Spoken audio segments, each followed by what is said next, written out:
Good morning, guys. So this is my first class in English.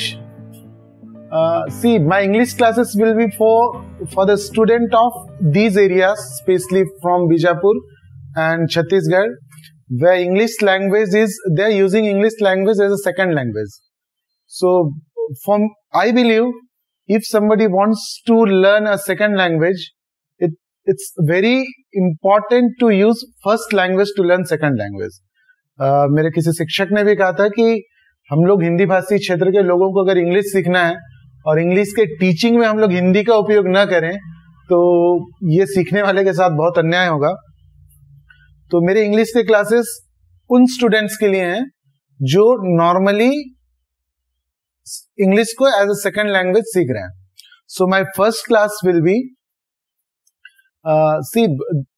I am teaching in high school, higher secondary students. I have learnt over the years that these students, they are having problem with learning tenses. So आज का पहला class मैं tenses के ऊपर ही लेना चाहूंगा. So let's start.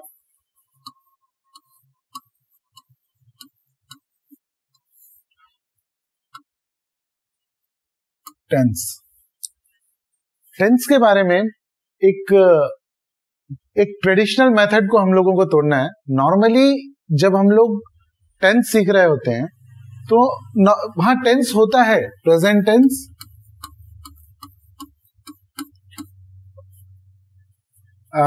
Before present past tense is there और उसके बाद फ्यूचर टेंस।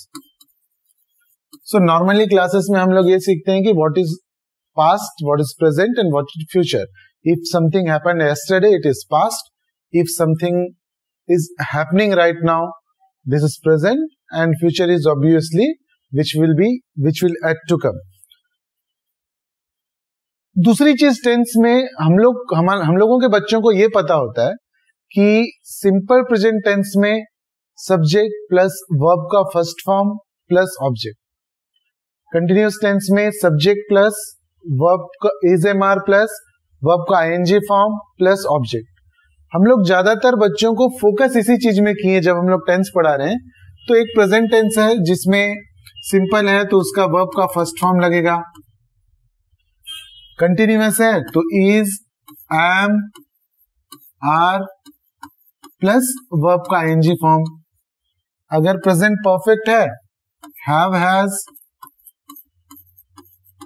प्लस वर्ब का participle form. Likewise perfect continuous है तो have been, has been plus verb का आईएनजी फॉर्म। ये तरीका रहा है हम लोगों का ओवर द इयर्स बच्चों को टेंस सिखाने का। इस सिस्टम में प्रॉब्लम क्या हो रहा है, most of the student they know कि which form of the verb should be used in which tenses, what are the auxiliary verbs we should use in different tenses. But the thing is, they have a tendency of translating a sentences. In mind they think the sentence in Hindi, and then they translate that sentence into English. And Hindi में जो tense frame कर रहे हैं, they hardly relate it with कि this kind of sentence should come in this particular tense. तो जो frame उन लोग हिंदी में जो tense हम लोग बना रहे हैं वो इंग्लिश में कौन से टेंस में आएगा ये हम लोग जज नहीं कर पा रहे हैं। तो इसकी वजह से इवन इफ वी नो कि इंग्लिश के कौन से टेंस में हम लोगों को कौन सा बेसिक स्ट्रक्चर टेंस का यूज करना है, जानने के बाद भी हम लोगों को प्रॉब्लम हो रहा है। इसीलिए हम लोगों को ये समझना होगा कि एक्चुअल में टेंस को हम लोग अभी तक पास्ट, प्रेजेंट और फ्यूचर से ही रिलेट कर रहे थे, जबकि मैं थोड़ा सा एग्जांपल देके समझाता हूं कि जब भी हम लोग टेंस की बात करते हैं तो एक सिंपल सा सेंटेंस होता है। अगर हम लोग एक सिंपल सा सेंटेंस लें,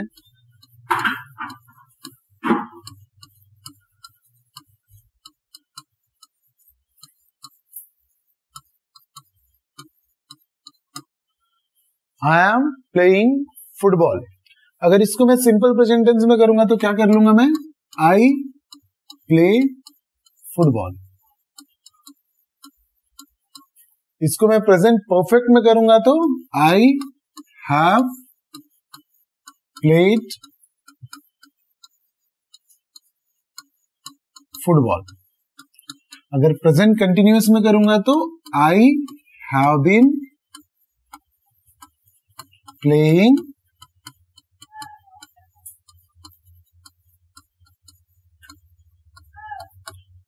football.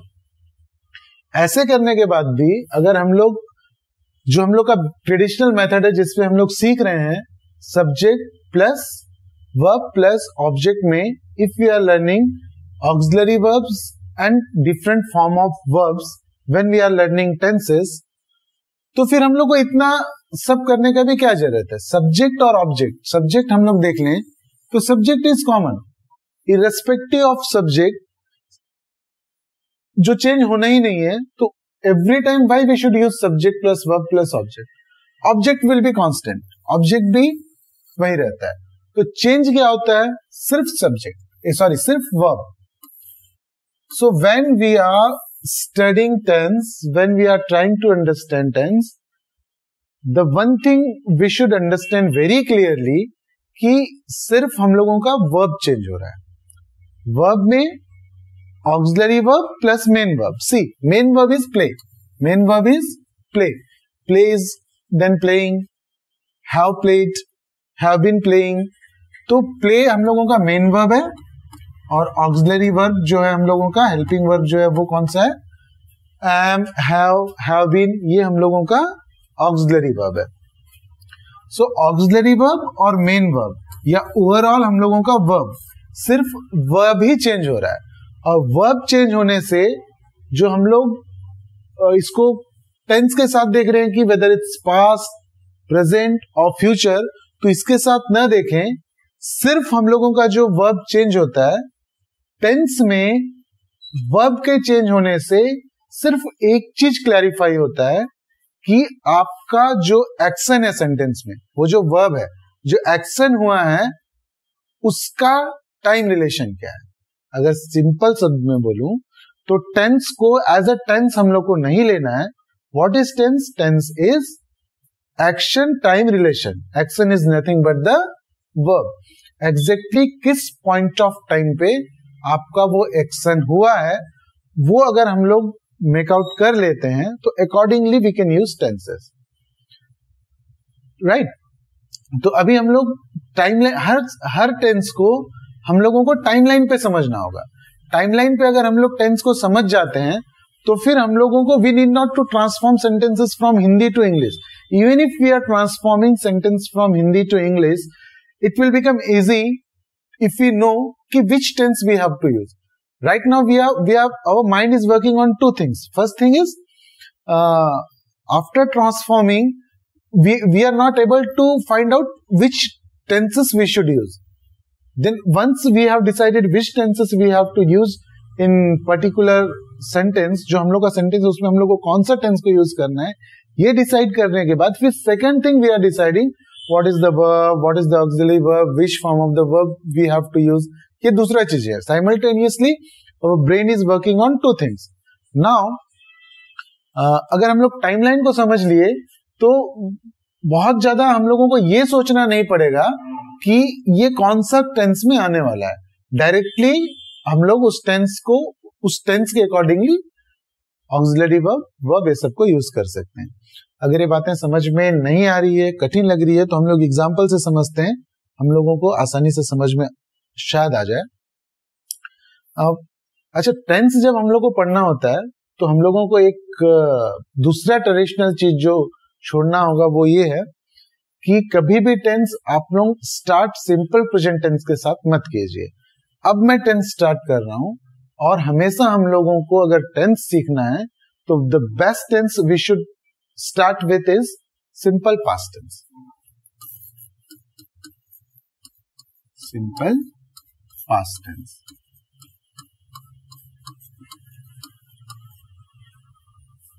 Again, I am clarifying this. When I am teaching tenses, my focus is not on which form of the verb you have to use in which tenses. What are the auxiliary verbs you have to use in which sentences, वो आप लोग बहुत सालों से पढ़ रहे हैं. Subject plus verb का ING form plus is mark, वो बहुत लंबा समय हो गया पढ़ते पढ़ते. अभी हम लोग टाइमलाइन को यूज करके टेंस को समझने का कोशिश कर रहे हैं. अगर मैं टाइमलाइन बनाऊं सिंपल सा ये प्रोग्रेशन पे, तो इसको मैं प्रेजेंट टेंस मान लेता हूं. ये मेरा प्रेजेंट टेंस हो गया. तो प्रेजेंट टेंस के पहले ये जो पूरा टाइम है हम लोगों का, ये क्या हो गया? पास्ट हो गया. ये जो पूरा टाइम है ये क्या हो गया? पास्ट. और पास्ट के बाद प्रेजेंट, और इधर इसके बाद जो पूरा टाइम है वो क्या हो गया? फ्यूचर. क्या हो गया? फ्यूचर. मैं आप लोगों को जो सबसे बेसिक चीज बता रहा हूं वो ये है कि जब हम लोग टेंस पढ़ते हैं तो वर्ब से हम लोगों को प्रेजेंट, पास्ट या फ्यूचर को नहीं समझना है. हम लोगों को वर्ब से सिर्फ इतना समझना है कि हम लोगों के वर्ब में हम लोगों का जो सेंटेंस है उस सेंटेंसेस में एक एक्शन हो रहा है, और वो एक्शन टाइमलाइन पे कहां पे हो रहा है. अगर वो हम लोगों के समझ में आ गया तो डायरेक्टली वी विल कंक्लूड कि ये कौन से टेंस में आने वाला है. वो हम लोगों का जो सेंटेंस होगा वो कौन से टेंस में आने वाला है. अगर हम लोग सिंपल पास्ट टेंस की बात करें तो जब भी which kind of sentences will come in simple past tense? See, the most common sentence is when we read stories, we read long ago. Like long ago, you will be having words जो ये clarify करेगा कि ये action past के किसी point of time पे हुआ है. जैसे yesterday, long ago, 5 days ago, last day, day before yesterday, these kinds of words will be there, जिससे ये पता चलेगा कि आपका जो एक्शन है वो पास्ट के किसी पॉइंट ऑफ टाइम पे हुआ है. And you will have this kind of words. हाँ, या तो फिर ऐसे वर्ड्स रहेंगे या तो फिर it will be in the context. कैसे कॉन्टेक्स्ट में? अगर आपके पास एक स्टोरी है तो फर्स्ट सेंटेंस में हो सकता है कि 5 years ago there lived a man. अगला सेंटेंस हो सकता है कि he was living a good life. He was living a good life. Then he fought with his wife. अगला जो सेंटेंस होगा हो सकता है कि he fought with his wife. तो वहां पे ये नहीं होगा कि 5 years back he fought with his wife, क्योंकि कॉन्टेक्चुअली हम लोगों को ये समझ में आ गया कि द स्टोरी इज टाइमलाइन पे स्टोरी 5 साल पहले की चल रही है. तो या तो कॉन्टेक्चुअल हम लोगों को वो पास्ट के टाइम का रेफरेंस मिला हुआ होगा, या तो फिर we will be having that kind of words, yesterday, 2 hours before, day before yesterday, ऐसे वर्ड्स हम लोग के पास होंगे. तो और ऐसे ये हम लोग नॉर्मली यूज कहाँ करते हैं? नॉर्मली हम लोग स्टोरी राइटिंग में यूज करते हैं. स्टोरी राइटिंग के बाद if you are writing report की 1 day before in our school if any program is happened, तो उसके बारे में जब हम लोग लिख रहे हैं, कोई भी इंसिडेंट जो पास्ट का है वो हम लोग किसी को नरेट कर रहे हैं, then we use simple past tense. So simple past tense में एक सेंटेंस अगर हम लोग ले लें तो I played football in the morning. मैं सुबह में फुटबॉल खेला. ये इन द मॉर्निंग वो वर्ड है जिससे हम लोग को पता चल रहा है कि मॉर्निंग में, अभी जब हम लोग प्रेजेंट पे बात कर रहे हैं तो अभी नहीं बल्कि मॉर्निंग में हम लोग फुटबॉल खेले थे. I went to the market yesterday. Yesterday I went to the market. तो वो जो वर्ड है यस्टरडे उससे पता चल रहा है. तो ये प्लेड मॉर्निंग में खेले, तो मॉर्निंग में शायद इस टाइम पे खेले थे होंगे हम लोग. पास्ट के टाइमलाइन पे एक पॉइंट ऑफ टाइम पे वो प्ले वाला जो एक्शन है वो हो गया. I went to the market yesterday, आज नहीं यस्टरडे. यस्टरडे यहां पे भी हो सकता है, यहां पे भी हो सकता है. अगर ये यस्टरडे है मेरा तो yesterday in certain point of time I went to the market. long ago there lived a king. तो long ago it might be here somewhere. तो इस पॉइंट ऑफ टाइम पे बहुत साल पहले एक राजा रहता था. तो पास्ट के एक पॉइंट ऑफ टाइम का बात है. पास्ट के एक पॉइंट ऑफ टाइम पे वो जो एक्शन है वो कंप्लीट हो गया है. राइट नाउ ये बहुत ही सिंपल, सबसे सरल सा टेंस है सिंपल पास्ट टेंस. जिसमें जो एक्शन है वो पास्ट के एक पॉइंट ऑफ टाइम पे कंप्लीट हो गया है। अब होता क्या है, अगर हम लोग सोचें कि मॉर्निंग में मैं खाना खाया था एंड वी आर सेइंग कि मैं खाना खा चुका हूं, मैं खाना खा चुका हूं, तो अगर टाइमलाइन पे हम लोग बात करेंगे तो मैं खाना खा चुका हूं कहां आएगा? शायद मैं खाना खा चुका हूं अभी से 3 घंटा पहले, मॉर्निंग में जब मैं फुटबॉल खेला था तब, यहां पे। तो ये भी तो पास्ट के एक पॉइंट ऑफ टाइम पे ही आया ना, मैं खाना खा चुका हूं। मैं खाना खा चुका हूं प्रेजेंट परफेक्ट टेंस है, ये पास्ट टेंस नहीं है। मैं खाना खा चुका हूं, I have taken food, I have eaten food, ये प्रेजेंट परफेक्ट टेंस है। लेकिन टाइमलाइन पे फुटबॉल भी इसी टाइम पॉइंट पे खेले थे और खाना भी इसी पॉइंट ऑफ टाइम पे खाए थे। तो कैसे एक सेंटेंस सिंपल पास्ट में आ रहा है और दूसरा सेंटेंस प्रेजेंट परफेक्ट में आ रहा है? तो नॉर्मली अगर हम लोग सिर्फ टाइम के हिसाब से देखेंगे तो हम लोगों को यह परेशानी होगी कि that particular sentence whether it should be present perfect tense और it should be simple past tense. तो हम लोगों को यह समझना होगा कि टाइमलाइन पे आने के बाद क्या और कोई इंपैक्ट इसका किसी और पॉइंट ऑफ टाइम पे पड़ रहा है। इसको समझने के लिए again I am giving you example. वो एग्जांपल है, फॉर एग्जांपल शाम के दिन भर के कक्षाओं के बाद आप शाम के 4 बजे घर गए। मम्मी ने पूछा, मम्मी ने बोला कि बेटा गर्मा गर्म हलवा बना हुआ है, खा लो। तो हो सकता है कि आप रिप्लाई करें कि नहीं मम्मी, मैं खाना खा चुकी हूं। आप खाना लंच के टाइम पे 1:30 बजे खाए होगे। मैं खाना खा चुकी हूं। आप जो खाना खा चुके हो वो कहां पे खाए हो? फॉर एग्जाम्पल इस पॉइंट ऑफ टाइम पे खाए हो, प्रेजेंट से 4 घंटे पहले। दूसरा सीन ये हो सकता है कि सेम उसी समय पे आप घर पहुंचे, सेम उसी समय पे आप घर पहुंचे और मम्मी ने पूछा बेटा खाना तो नहीं है, और तब आपने बोला मम्मी 2 बजे खाना खाई थी। वो 2 बजे का जो टाइम था वो भी यही पॉइंट ऑफ टाइम है। एक बार आप ये बोल रहे हैं कि मम्मी 2 बजे खाना खाई थी, और अब आप ये बोल रहे हैं कि मैं 2 बजे खाना खा चुकी हूं। तो दोनों में डिफरेंस क्या है? दोनों में सिंपल सा डिफरेंस ये है, 2 बजे मैं खाना खा चुकी हूं में आप जो खाना खाए वो जो एक्शन है उसका इंपैक्ट अभी प्रेजेंट में है, प्रेजेंट में आपको खाने की जरूरत नहीं है।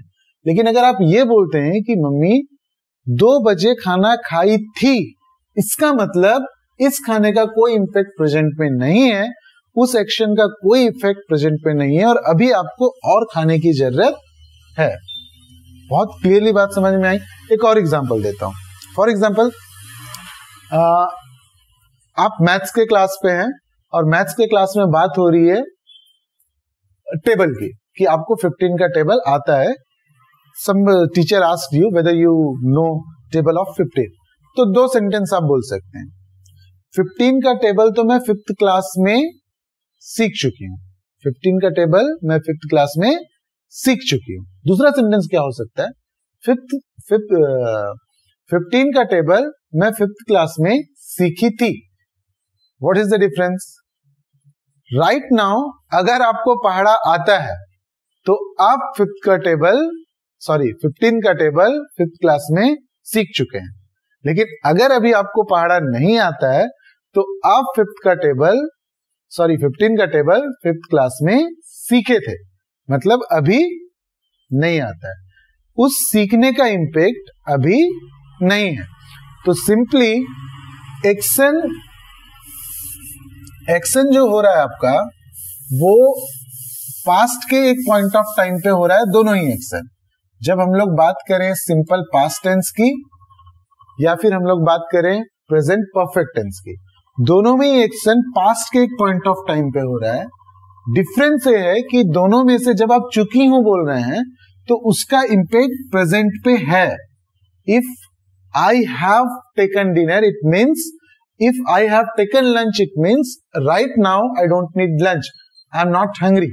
If you are saying I took lunch in the morning, it means I took lunch in the afternoon. It means कि उस समय आपने खा लिया था, लेकिन वर्तमान में अभी आपको दोबारा खाना चाहिए. उसका जो इम्पैक्ट है वो अभी प्रेजेंट पे खत्म हो गया.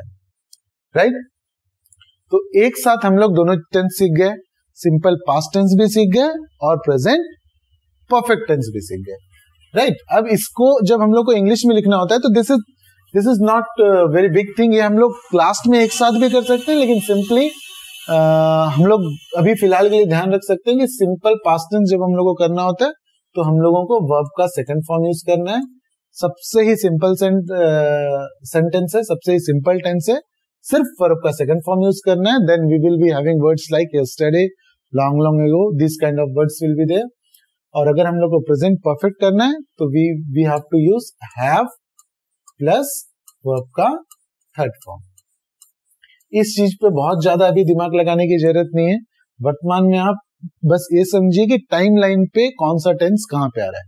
Simple past tense time line पे एक पॉइंट ऑफ टाइम पे आ रहा है, जिसका उसके पहले कोई इंपैक्ट नहीं होगा और उसके बाद कोई इंपैक्ट नहीं होगा. प्रेजेंट परफेक्ट टेंस जो मैंने बोला, प्रेजेंट परफेक्ट टेंस का जो टाइम ऑफ एक्शन है, टाइम लाइन पे जो एक्शन का टाइम है, वो एक पॉइंट ऑफ टाइम पे आ रहा है, लेकिन उसका इंपैक्ट पूरे प्रेजेंट तक है. Right?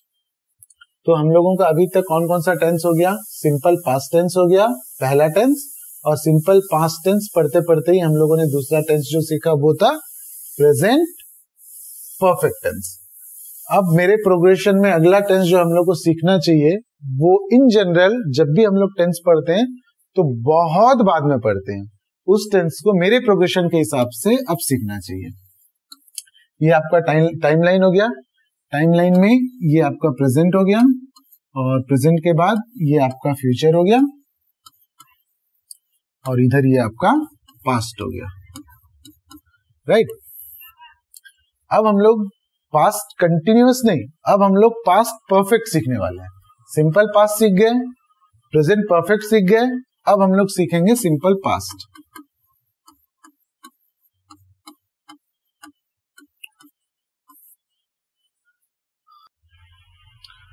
Right.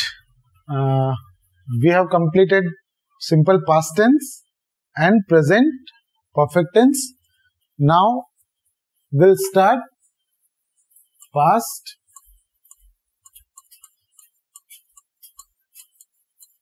perfect tense. General progression में पास्ट परफेक्ट टेंस हम लोग बाद में पढ़ते हैं. पूरे प्रेजेंट खत्म होने के बाद फिर पास्ट स्टार्ट होता है, फिर पास्ट परफेक्ट टेंस करते हैं. लेकिन सिंपल पास्ट हम लोग समझ गए, सिंपल पास्ट के साथ ही पास्ट परफेक्ट हम लोग समझेंगे, तो it will be good to understand it. Right? Past perfect क्या होता है? टाइमलाइन पे पास्ट के एक पॉइंट ऑफ टाइम का रेफरेंस होगा, पास्ट के एक पॉइंट ऑफ टाइम का रेफरेंस होगा, एक एक्शन होगा या कॉन्टेक्चुअल में एक पॉइंट ऑफ टाइम होगा. उस वो जो पॉइंट ऑफ टाइम होगा वो सिंपल पास्ट पे होगा, और इस पास्ट का भी पास्ट जो एक्शन होगा वो एक्शन हम लोगों का पास्ट परफेक्ट टेंस होगा. मैं एग्जांपल से समझाता हूं तो हम लोगों को समझ में आएगा.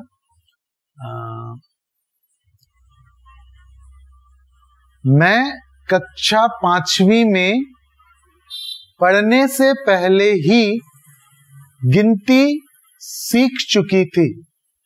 मतलब पास्ट का एक पॉइंट ऑफ टाइम है कक्षा 5वीं में पढ़ना. कक्षा 5वीं में पढ़ना पास्ट का एक पॉइंट ऑफ टाइम है. कक्षा 5वीं में पढ़ने के पहले, शायद जब हम लोग पहली दूसरी में थे, तभी मैं नंबर्स सीख चुके थे. राइट? इसको एक दूसरा एग्जांपल से हम लोग, एक क्लीशे एग्जांपल है. किसी भी ग्रामेटिकल बुक में if you learn past perfect tense you will get that example.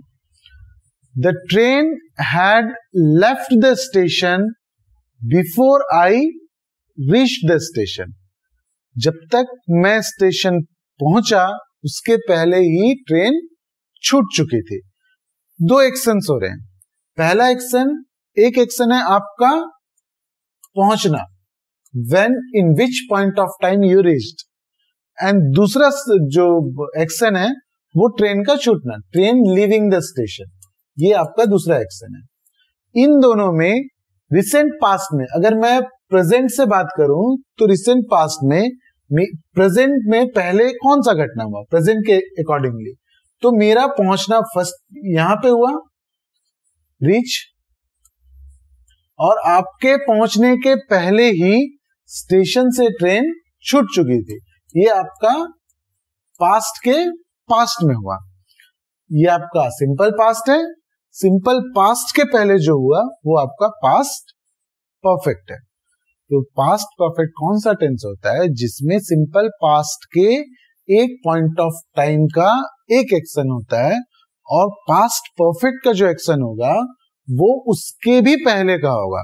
तो in simple terms we can call past perfect tense is nothing but it is past of the past, और timeline में simple past के पहले चला जाएगा और ये action उस पॉइंट ऑफ टाइम पे ही स्टार्ट होगा, उस पॉइंट ऑफ टाइम पे ही वो एक्शन खत्म हो जाएगा, एक पॉइंट ऑफ टाइम पे ही एक्शन कंप्लीट हो जाएगा। एक और एग्जांपल जो क्लिशे एग्जांपल है उसको भी देख लेते हैं। The patient had died before the doctor arrived.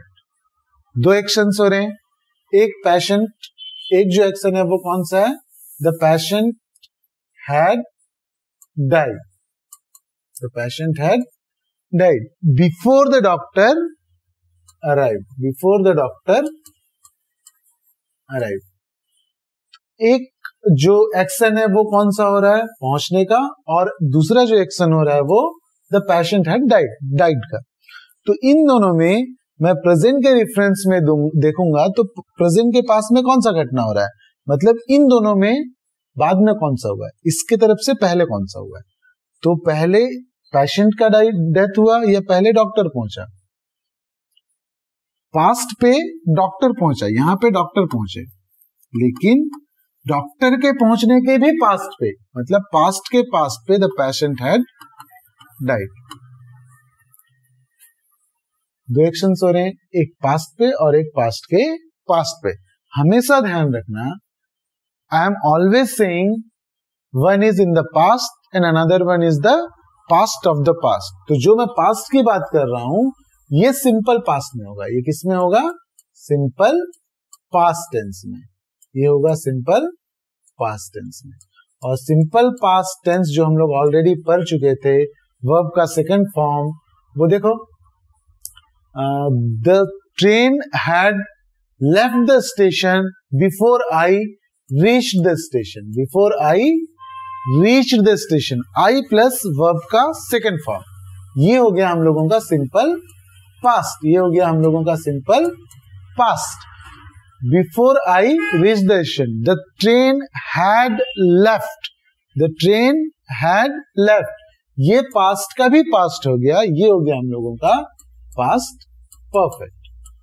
Same दूसरे एग्जांपल पे, the patient had died before the doctor arrived, doctor arrived, verb का सेकंड फॉर्म, ये हो गया हम लोगों का सिंपल पास्ट। और सिंपल पास्ट का भी पास्ट कौन सा था, द पेशेंट हैड डाइड।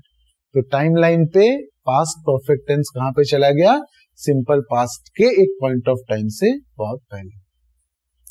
बहुत बार ये जो सिंपल पास्ट टेंस का टेंस होगा ये कॉन्टेक्चुअल होगा। ये कॉन्टेक्चुअल कैसे होगा कि इफ समबडी आस्क्ड यू कि इन 2005 यू वे एट बीजापुर, कि बीजापुर एक टाउन का नाम है, इन 2005 यू वे एट बीजापुर, सो इसमें वो ये पूछ रहे हैं कि 2005 के पास आप बीजापुर में थे। Then you replied no, I had left the Bijapur around 1999।